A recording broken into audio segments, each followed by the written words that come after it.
안녕하세요. 미국 캘리포니아 부동산 헤일로입니다. 현재 부동산 투자를 해서 집을 렌트 놓고 계신 분들 요즘 고민이 많으시죠? 기본적으로 요즘 물가가 정말 많이 오르면서 기본 생활에 필요한 음식, 연료, 에너지뿐만 아니라 건강보험, 차보험, 그리고 이번 컨텐츠에서 다룰 집보험, 텍스, 그리고 타운하우스나 콘도를 가지고 계신 분들은 HOA 값까지 많이 올랐습니다. 나는 분명히 특정된 계산의 수익을 보고 집을 샀는데 보험료나 HOA 비용, 정원 관리 비용이 한순간에 많이 올라버려서 투자 계획에 차질이 생기게 됩니다. 이렇게 집 관리 차원으로 더 많은 돈을 쓰게 된다면 집주인의 입장으로서 고민이 생기겠죠. 바로 투자의 목적, 수익이 줄어듭니다. 예를 들어 제가 투자용 목적으로 집을 하나 사서 렌트를 주고 있습니다. 2년 전에 80만 불짜리 타운하우스를 25만 불, 31% 다운페이를 주고 4% 이자율을 받고 집을 샀습니다. 55만 불의 융자를 받고 매달 페이먼트 계산을 보면 원금 이자 2,625불 78전, 텍스 750불, 집보험 100불, HOA 200불, 매달 지출 3,676불. 투자용으로 집을 샀기 때문에 렌트를 찾았겠죠. 현재 렌트를 받고 있는 가격 3,850불. 그렇다면 실제 남는 돈은 174불.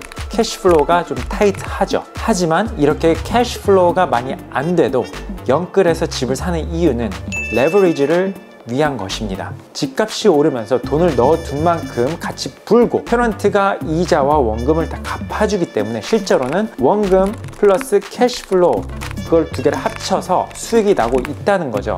정말 안전하고 좋은 투자 방법입니다. 또한 내가 투자한 집을 바라보고만 있어도 흐뭇한 느낌을 받을 수 있겠죠.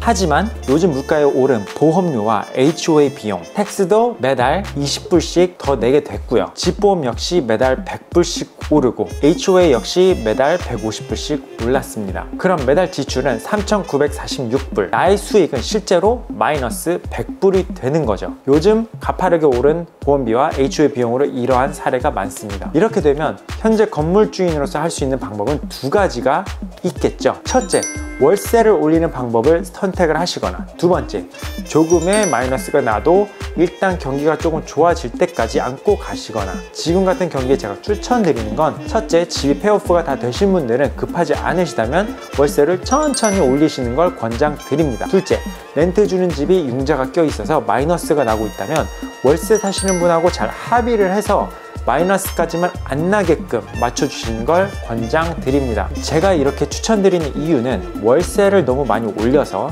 혹여나 세입자가 나가고 공실이 생긴다면 오히려 투자에 큰 타격이 됩니다. 경기가 힘들 때 서로 도와주며 살아가는 게 좋겠죠. 자, 그럼 건물주분들께 월세 올리는 법 알려드리겠습니다.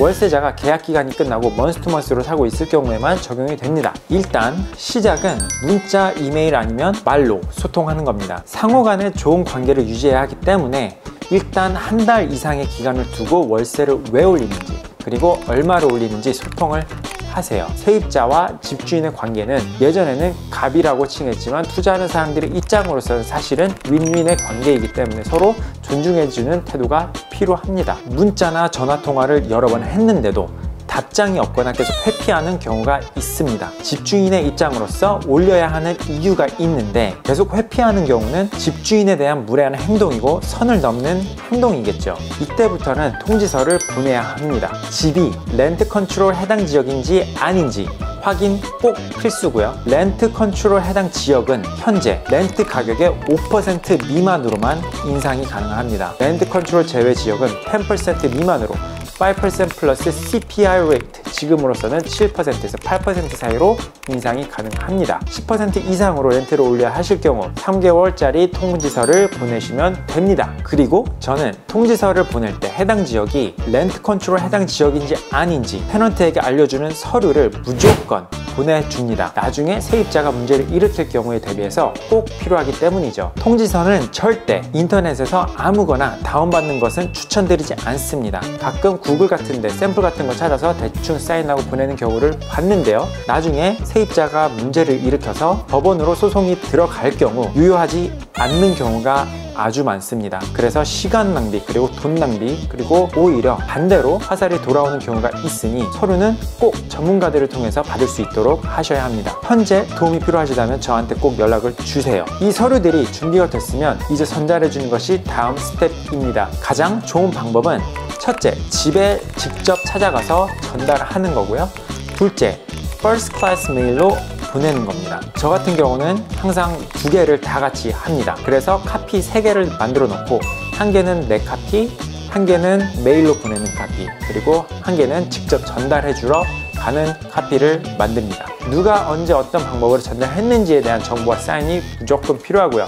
카피는 한 부씩 무조건 만들어서 집에 보관을 하셔야 합니다. 집으로 직접 전달했을 경우 전달받고 다음 날로 1일 카운트가 됩니다. 퍼스트 클래스 메일로 보냈을 경우 전달되고 5일 후로 1일 카운트가 시작이 됩니다. 월세는 너무 높지 않아야 하고, 또 그렇다고 월세가 너무 낮아도 나중에 문제가 생기는 것을 말씀드리겠습니다. 월세는 굳이 높게 받으려고 노력 안 해도 인기가 많은 집이면 세입자들이 알아서 월세를 올려서 오퍼를 넣습니다. 그리고 세입자를 잘해준다고 월세를 또 너무 오랫동안 낮게 주면 나중에 집주인이 어떠한 사정이 생겨 집을 팔거나 아니면 집으로 들어가려고 할 때 세입자분들은 갈 곳이 없다고 버티고 감정이 격해져서 결국 서로 마음 상해서 후회하고 서로 욕하는 상황이 나오더라고요.